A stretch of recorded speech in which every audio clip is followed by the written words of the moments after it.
The emergency in Attawapiskat, how a First Nations community is coping. So there's no electricity to this house then? And sticking up for the little guys. Ultimate Fighters join the campaign to end bullying.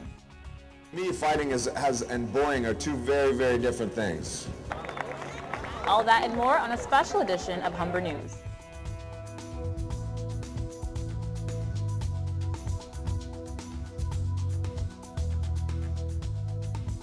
Hello and welcome to Humber News, coming to you from the Broadcast Center at the North Campus. I'm Tavia Castle, thanks for joining us. And I'm Matthew Smith. This semester, our show started with no control room and no studio, as support staff went on an 18-day strike. But we still managed to report stories on the issues affecting you. From the provincial election to a Humber student's murder trial to Occupy Toronto, Humber News was there. Today, we take an in-depth look at issues that are still making headlines, as well as a few stories to get you in the holiday spirit. But first, Tavia has our top story. Our show begins with the ongoing crisis in Attawapiskat. It's been almost a month since the First Nations community declared a state of emergency. The Red Cross, along with the federal government, have intervened, but not in the way reserve leaders had hoped. Humber News reporter Samar Ismail investigates. The Northern Ontario Aboriginal town of Attawapiskat is facing a terrible housing crisis. The horrific living conditions at Attawapiskat came to light when New Democratic MP Charlie Angus visited the community and took this video. So there's no electricity to this house then? There's an extension. Just an extension from the house to the shack. These living conditions can have horrible health consequences, according to the Ontario Registered Nurses Lynn Ann Mulrooney. Some people have problems with skin conditions and skin infections and scabies, and which is a little kind of parasite that is very itchy for people. The severity of the skin conditions and burns speak for themselves. Sense of self-esteem for a child to be terrible. It's an international shame, really, that a country as wealthy as Canada isn't doing better, so that everybody has an equal chance. It's only fair. We all need an equal chance in life. The black's all mold. That's black's all mold. Yeah. The condition of the houses is appalling. The black mold in the houses puts people at risk of infection and disease. Humber's Aboriginal elder says this is not the first time that a crisis like Attawapiskat has happened in Canada.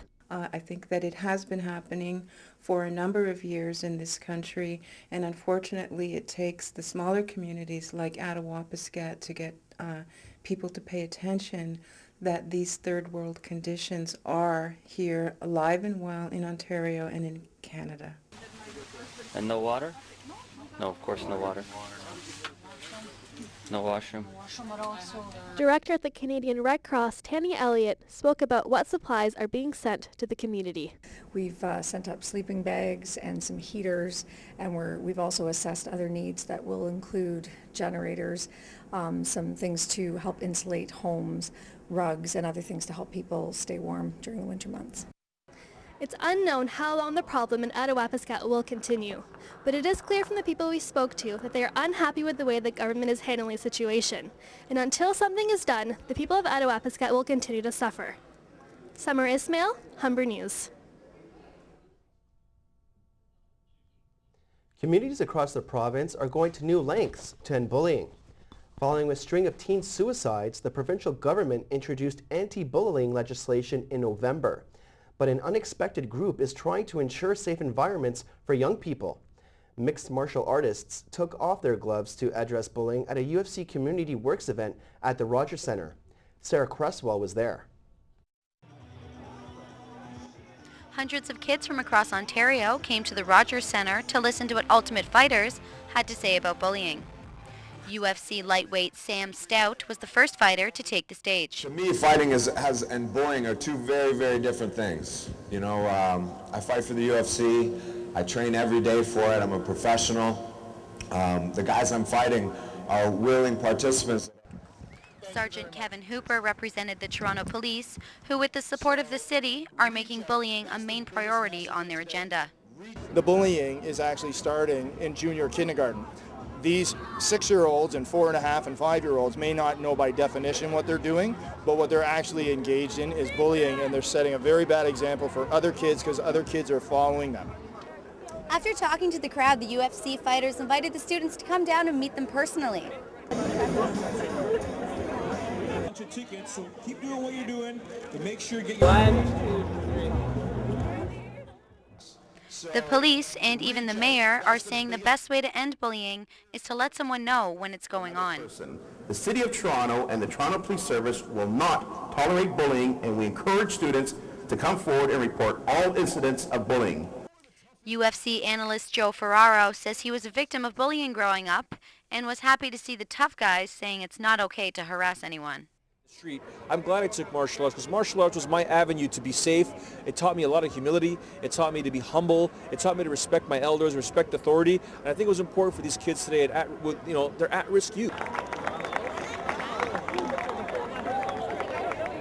The anti-bullying initiative is already working. Today at the event, a young boy reported to a police officer that he was being bullied. And before he even left the building, the police, along with school staff, were working to bring it to an end. Sarah Cresswell, Humber News. Jenna Morrison was riding her bike to pick up her son from daycare last month when her life was cut short. Morrison, who was pregnant at the time, was pulled under a truck at an intersection in Toronto's West End. Now politicians and cycling advocates are demanding the federal government make side guards on trucks mandatory. Reporter Cathleen Finlay has the story. Over a month after she was hit by a truck in the city's West End, Torontonians continue to mourn the death of Jenna Morrison. The pregnant yoga instructor was riding her bike to pick up her son when she was caught under the wheels of a truck. Her death has sparked renewed calls by the cycling community to make it safer for bikes and trucks to share the road. Andrea Garcia, Director of Advocacy and Operations for the Toronto Cyclists Union, says Morrison's death has rallied the city's cyclists. It really has sort of served to renew calls that have really been around since the 1990s about the necessity to mandate side guards on trucks. Toronto City Council overwhelmingly approved a motion to look into more safety measures for trucks. One of the most contentious is side guards. The metal panels line the sides of the truck and are meant to prevent cyclists and pedestrians from getting caught underneath the wheels. Councillor Glenn de Beermaker introduced the motion last month and says side guards are necessary to prevent more tragedies from happening. There's 30,000 people a day in the summer in the city of Toronto and in the downtown core cycling to work every day, and those 30,000 people need protection. This isn't the first time mandatory side guards have been proposed. Initiatives have been pushed at both the municipal and federal level over the last 20 years. Marco Beghetto of the Canadian Trucking Alliance says the proof side guards save lives just isn't there. We don't see that there's any evidence out there in all the literature available to suggest that they are proven to prevent injuries or deaths.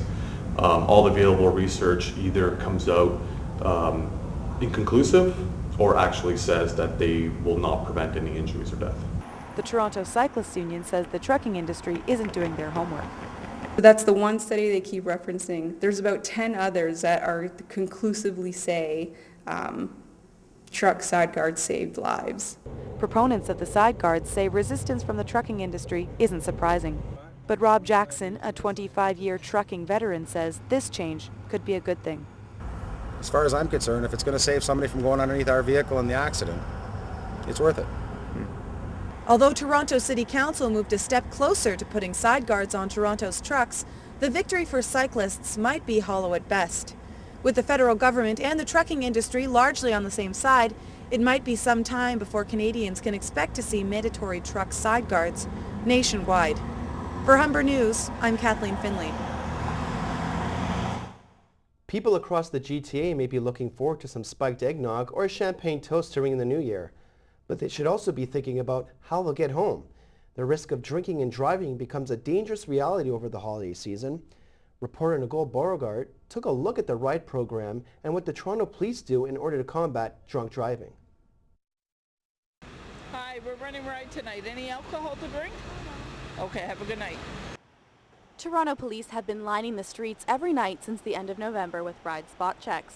337 officers have dedicated 829 hours to this year's holiday ride program so far. Officers are trained to recognize the signs of intoxication while speaking to drivers on the line. As Constable Steve Aguiar explains, there are both physical and conversational cues police use to determine if a driver should be breathalyzed.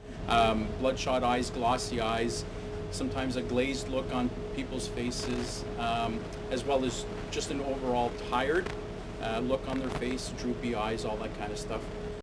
When police suspect someone of drunk driving, they are asked to undergo a breath test, which takes place here in the mobile ride unit. The unit features 2 test rooms where blood alcohol content is measured. As Constable Wendy Johnston demonstrates, a driver must blow under 0.08 milligrams of alcohol per 100 milliliters of blood. Anything over 0.08 is an arrestable offense. Hi, we're running ride tonight. Any alcohol to drink? 11 days into the holiday ride program, out of 369 drivers tested, 26 have been charged with criminal offenses. But, as Constable Johnston explains, there are many alternative ways to get home this season. There's cabs, there's buses, there's so many alternatives. But once the deed's been done, I mean, the worst thing that could happen is that you could kill someone. MAD Canada works closely with Toronto Police to raise awareness about drunk driving. Carolyn Swinson, Victim Services volunteer for MAD Toronto, cautions that drinking and driving deeply affects both the victim and the offender. I know from the times that I actually speak to offenders as a victim, and if you ask them, you know, why they chose to drive while they were impaired, the odds are that they're going to tell you because they thought they were going to get away with it. Toronto Police have conducted over 85 ride spot checks so far this holiday season. Although only 1 in 38 drivers who have been pulled over have been drinking, there is a small increase in those who have been arrested for drinking and driving offenses. The message this year is to stay safe on the roads during the holidays. Nicole, Bogart, Humber News. Mayor Rob Ford has pledged to cut city spending, and it looks like he's following through. Arenas, libraries, and cultural landmarks are not safe from Toronto's 2012 budget cuts. But rumors of 4 heritage museums going on the chopping block were quickly dismissed after public outcry. Hannah Vanderkooy has more on how these museums were saved from getting axed. 4 city-run museums have been spared from the long list of cuts in Toronto's 2012 budget. Last month, Councillor Joe Mihevc leaked that 3 historic museums, Montgomery's Inn, Gibson House, and Zion Schoolhouse, as well as Market Gallery, an exhibition space in St. Lawrence Market, could see closures next year. He says the museums are important to Toronto's history. Cities also have histories. They are the way they are because of the particular players and dynamics. And so we have an interesting story here in the city of Toronto. The city quickly rebutted that the heritage museums would remain open. Councillor Jaye Robinson was appointed spokeswoman for the issue and says that the closures were up for discussion based on attendance and financial performance. KPMG were the consultants who actually put forward the core service review, and in that document it did actually state that they should look at closures for cost savings of low attended museums. The City of Toronto runs 10 historic museums in addition to Market Gallery at a cost of $5.3 million per year. The discussed closures of 4 of the museums were in an effort to save the city $1 million a year. Montgomery's Inn, Gibson House, and Zion Schoolhouse are brick buildings built in the 19th and early 20th century and are located on the outskirts of the city. They tell a story of Toronto before subdivisions and skyrises. It survived really almost by accident. Into the 1980s when sort of people looked around and said, it's the last one-room schoolhouse in North York, as it was then. Some residents in the area appreciate the historical significance of the cultural sites and wouldn't want to see them closed. The heritage and the history of the early days of Toronto in this area is important that it's kept for the future generations. Even though these historic sites will not be facing closures in the 2012 budget, the city is still looking for ways for the museums to become more self-sufficient. Hannah Vanderkooy, Humber News. After the break, Rada Taylor takes what might be her final trip through the Canadian Air and Space Museum.